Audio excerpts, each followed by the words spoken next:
It's absolutely insane to see the difference. So they maximized the size that they could make this front-mounted intercooler.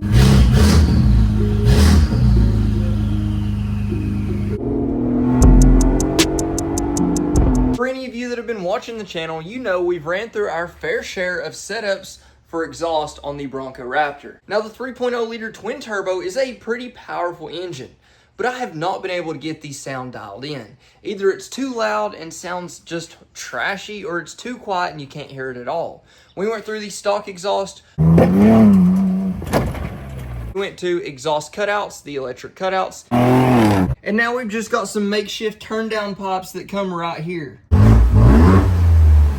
But today is the day we change all of that. And we're gonna be doing that with the help of CPE, Custom Performance Engineering. Now they make some awesome products for all kinds of different vehicles, but today we've got downpipes and an intercooler for the Bronco Raptor. Now we've got a massive package from CPE here, and this has got our downpipes in it.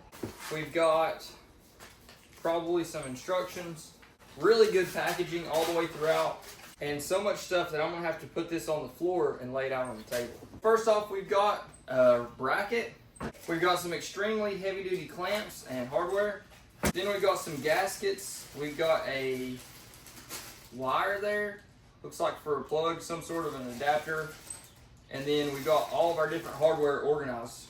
Then we've got our flex pipe right here. Super high quality. You can see all of the welds in here all the way throughout. They look really good. Then we've got another flex pipe here. And then we get to the real stuff. So these are stainless steel QKSPL. These are their high flow downpipes. These are a stainless steel cast bell mount. Hopefully you guys can see in there. I mean, this is the real deal. This is a super high quality, high flow downpipe. And I think it's gonna make it sound just right. And then we've got our second one right here.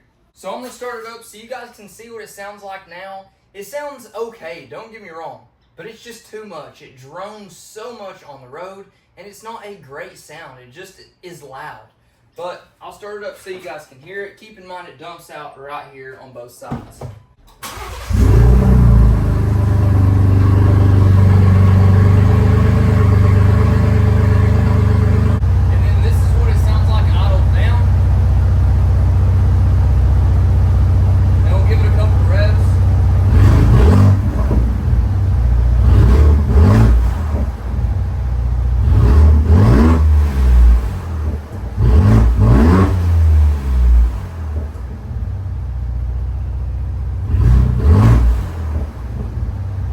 Now they have some pretty in-depth installation instructions, so let's just go by this step by step and see what we need. So it says this is all the tools that we'll need, which is kind of crazy. We've also got a jack stand and a floor jack. If that's all we need, I'm going to be blown away. But first things first, let's remove the transfer case and transmission skid plate.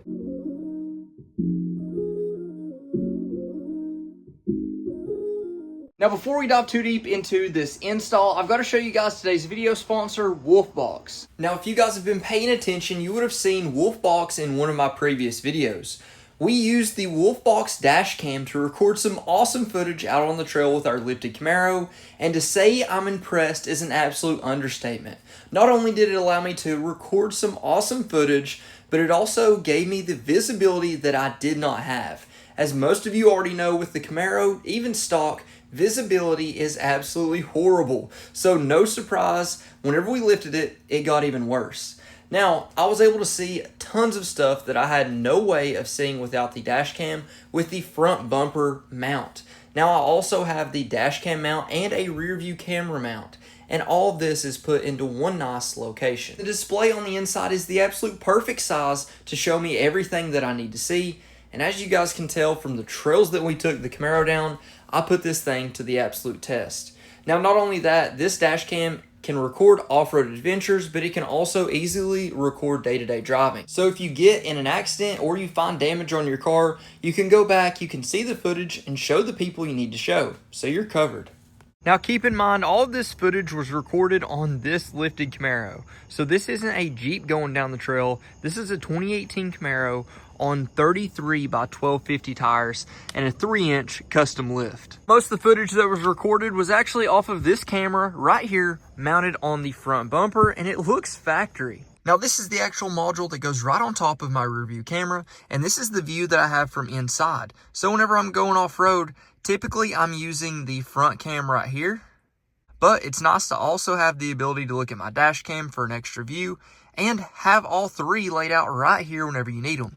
And at the time of posting this video, Amazon Prime Day is currently going on. So there is not going to be a better time to pick up a Wolfbox dash cam than right now. To beat that, I even have a 20% off discount code down in the link in the description below, so you can buy them directly off of Amazon. And I also have a link to buy them off of their direct website with a discount code for that as well. A massive thank you to Wolfbox for sponsoring today's video and also sending out an awesome product that we get to put to use all the time. Whether we're on the road, off-road, no matter the situation, Wolfbox has got us covered. So a huge thank you to them for supporting the channel and for hooking you guys up with a great deal.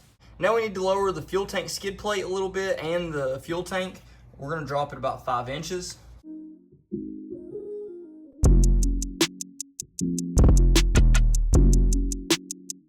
Now that we've got all that done, we need to remove the transmission support cross member. I have the transfer case held up with the jack stand, so that's going to hold the weight of the transmission. But now we'll take that off.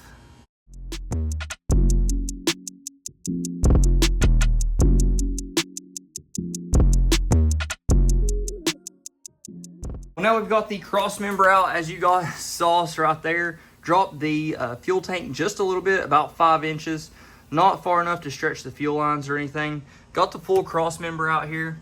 So now we've got quite a bit more access. Then obviously in the beginning we did the transfer case and transmission skid plate. And she's been working on her car. So now that we've got the cross member out, what we need to do next, it says, is remove the inner finger well liner on the driver's side. That'll give us better access. And then remove the O2 sensors while we have it off. Well, last night I got stuck on the O2 sensors. Couldn't get them off with a regular 22mm socket, and I couldn't get an impact on there. So I had to go out and get one of these, like a Crowfoot O2 sensor socket.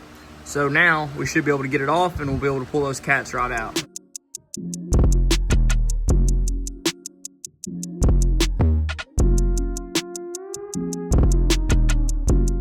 So after a hard-fought battle, we finally have the factory catalytic converters out, and I just wanted to show you guys this. It is absolutely insane to see the difference, obviously in size, but even in weight too. Now this stainless steel cast bell mouth high-flow cat, you can see in there, looks so much better. These are just so restrictive. It doesn't let anything breathe. Doesn't let anything breathe, and they are so heavy, it's insane. The weight difference between these two is really just mind-blowing. Now with CPE, the way they have it set up, they give us some additional ports as well if we want to run additional sensors.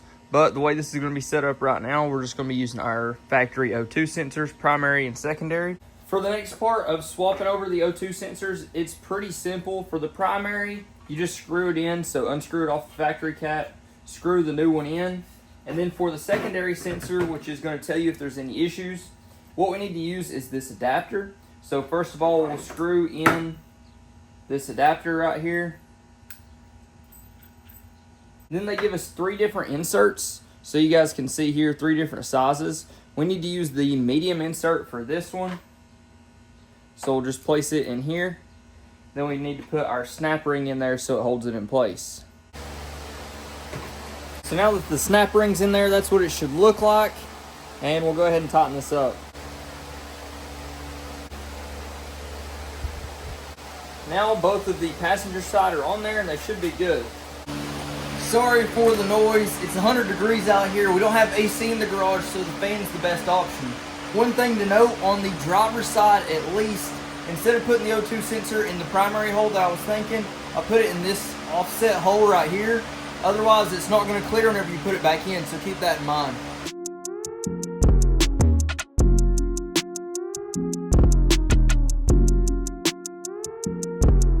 Now we've got just about all of it installed. As you guys can tell right here, they are all in, and we've got the support bracket in for the exhaust anyway. We still don't have the cross member for the transmission bolted in because I want to start it up first. Actually, this will give us a really good idea of what the difference with the cats is, because I was just running it with the cats and the downpipe like you guys saw, and it dumped about right here. So we are going to end up connecting the full exhaust here in this video, but for now I want to start it, see if we have any exhaust leaks coming off of the turbo, and then as long as we don't have any crazy exhaust leaks or anything like that, we'll go ahead and bolt up the rest of the exhaust, put the cross member back on, all the skid plates, all that stuff. But before I lock everything back down, I want to start it up, see what it sounds like, of course, but also make sure we don't have anything that we need to address while it's all out in the open.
This is way loud. So I think this is what it was going to take for me to be able to put the rest of the exhaust back on. Because with those stock cats, as you guys heard, even though it was loud, it was super restrictive. So now the turbos are going to whistle, and it is a way less restricted sound. It sounds amazing. So I think it'll be the perfect combination for putting the rest of the factory exhaust back on, where we have all the different modes. Well, now that we know everything seems to be installed correctly, the next step is going to be getting this transmission crossmember support bracket back in. So let's go ahead and jump on that. Then we'll probably go ahead, install the fender flare, put it back on, and then we'll pull out the exhaust and throw the rest of the exhaust on. Now I've got my old muffler with the modes pulled out and the rest of the tailpipe there. I separated it. It was an absolute nightmare to get out, so hopefully putting it in two pieces may be easier. I'm actually looking at this right here.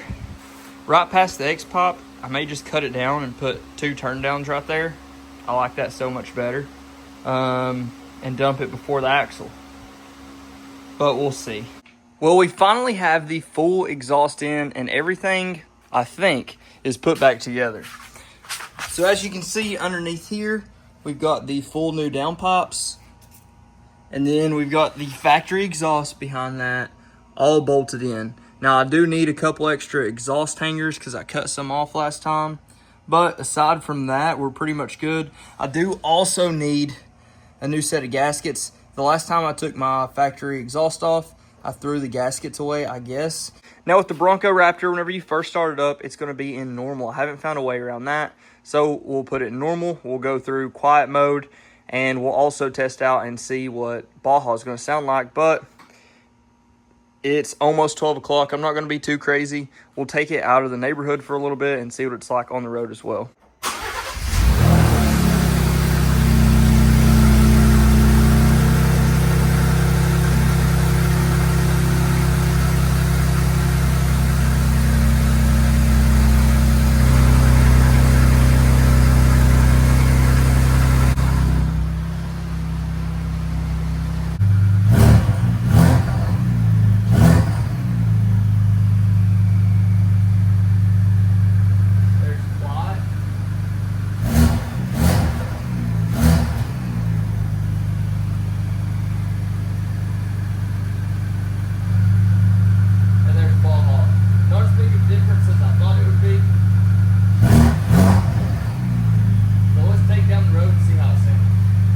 so weird to hear this thing quiet after having it so loud for so long.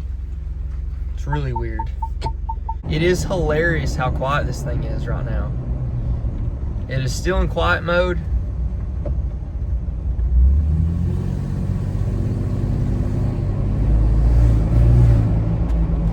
Sounds so funny. Let's go ahead and put it on normal.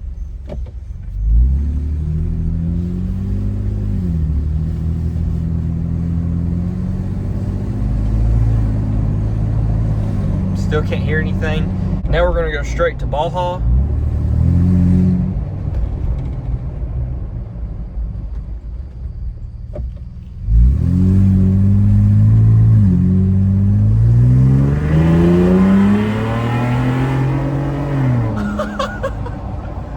Oh my gosh, it actually sounds good. That is crazy. We didn't even stomp on it all the way, but I've never heard this thing and went, wow, that sounds okay. But this sounds good. Let's stomp on it all the way here. Whoa! Oh my gosh. That is crazy.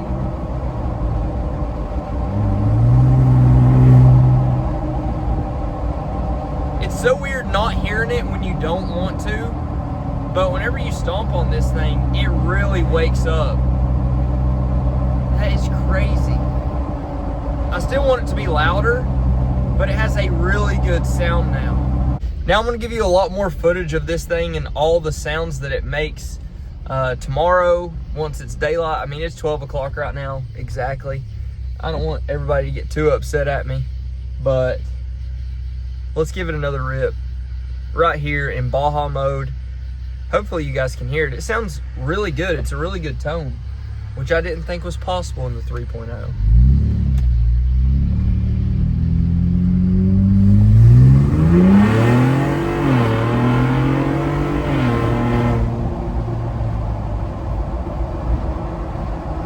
I just cannot believe that it's actually a good sound.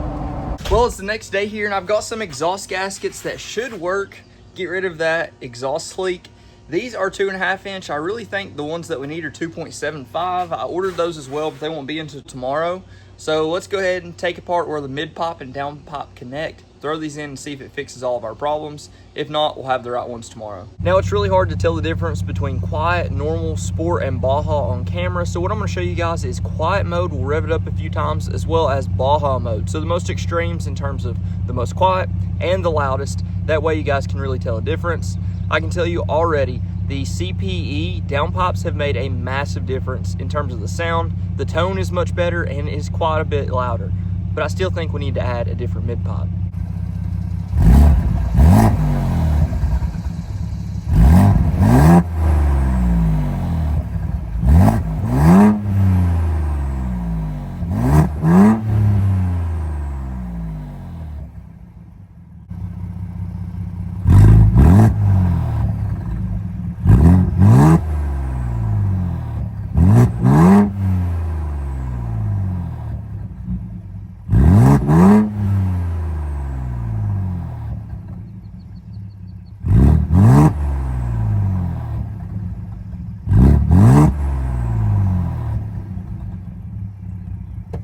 I've got the windows rolled up. We've got it in Baja mode for now, just like it should be. And we'll see what it sounds like driving normally, a normal pull, normal down the road. It is in sport mode, so it is gonna be a little bit more aggressive in terms of the transmission shift points and stuff.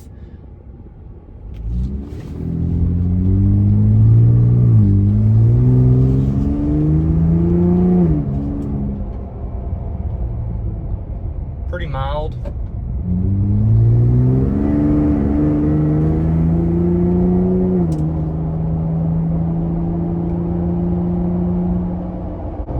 Stomp on it here,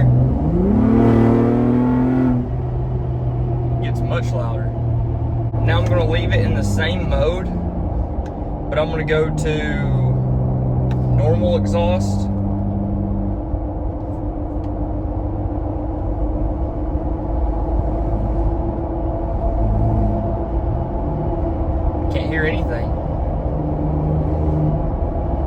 Hear the intake, that's about it.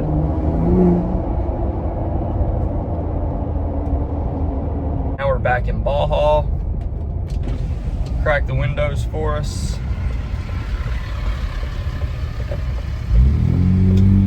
We'll stomp on it a little bit.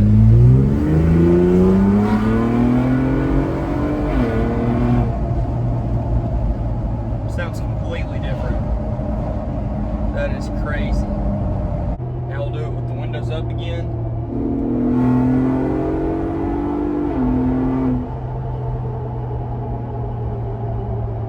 Sounds so much different. It does feel like the turbos are spooling up a little bit more.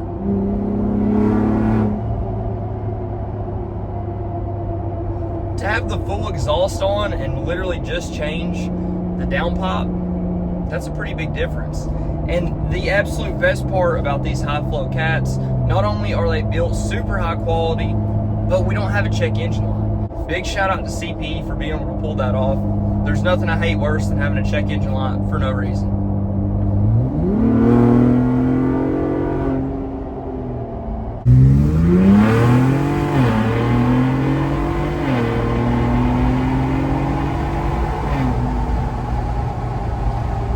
That's a great sound.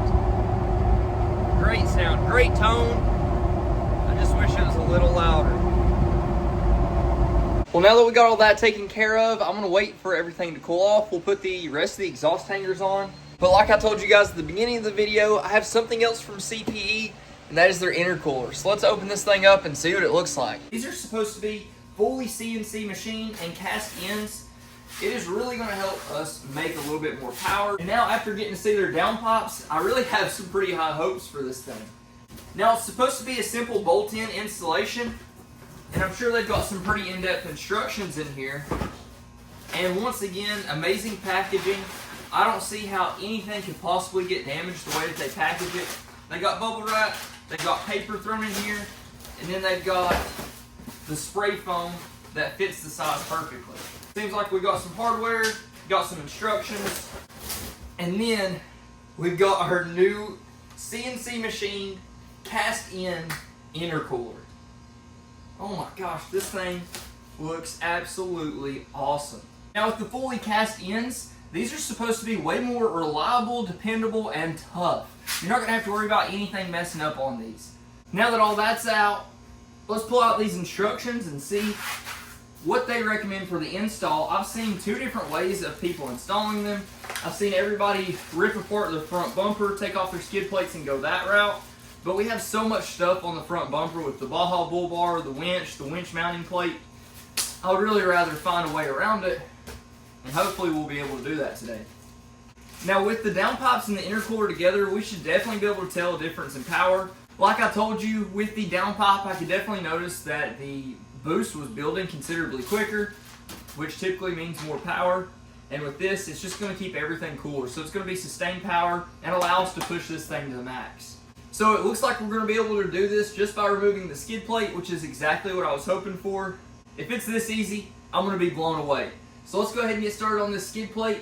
We'll drop it down. Hopefully that'll give us access to our factory intercooler, and we'll go from there.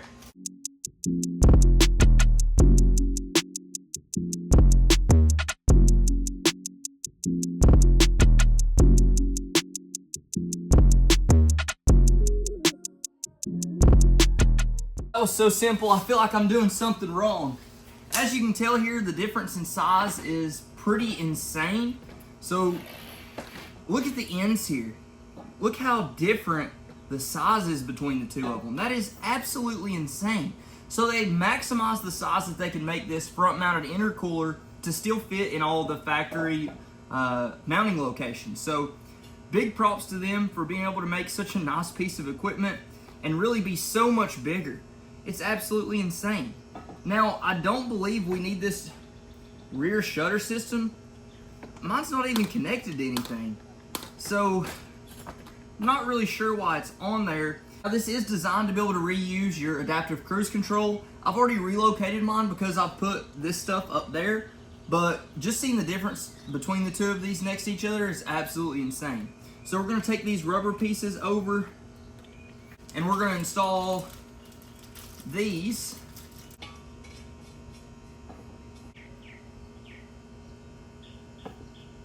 Now I want to take the rubber grommets and slide those over, little isolators.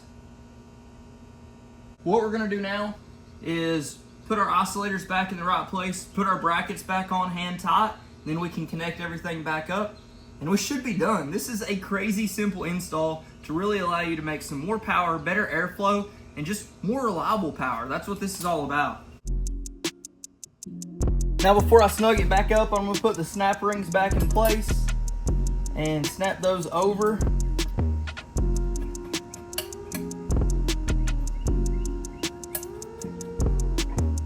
Make sure that you get these back on securely. Go around it a couple times, make sure you got it on right.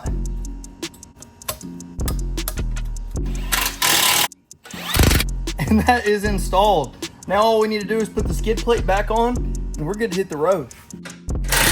Well, now all of that is installed from CPE. It did cool off enough for me to put the exhaust hangers on as well as the rest of the skid plates. So this thing is all buttoned up. Now with intercoolers, sometimes you can hear a difference in turbo noise. So without taking it down the road, let's just start it up right here, give it a couple revs, and see if we can tell any noticeable difference with the intercooler and the downpipes compared to stock.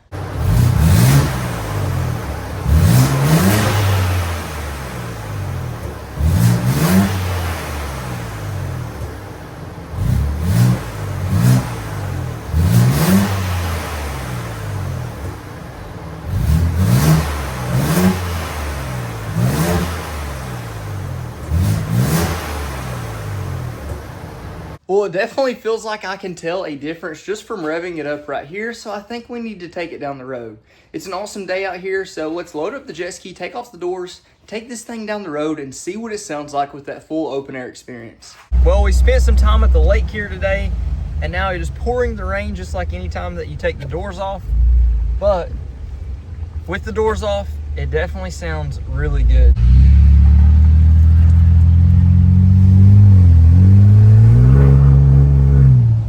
Traction control.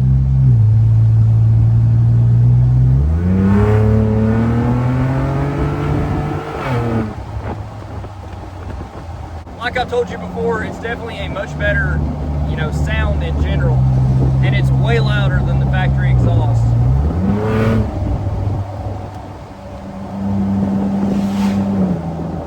Well, to say I've been impressed by these CPE parts would be an absolute understatement. The downpipes have made a massive difference, and the intercooler is an awesome add. If you guys want to get some of these for yourself, check them out down in the link in the description below.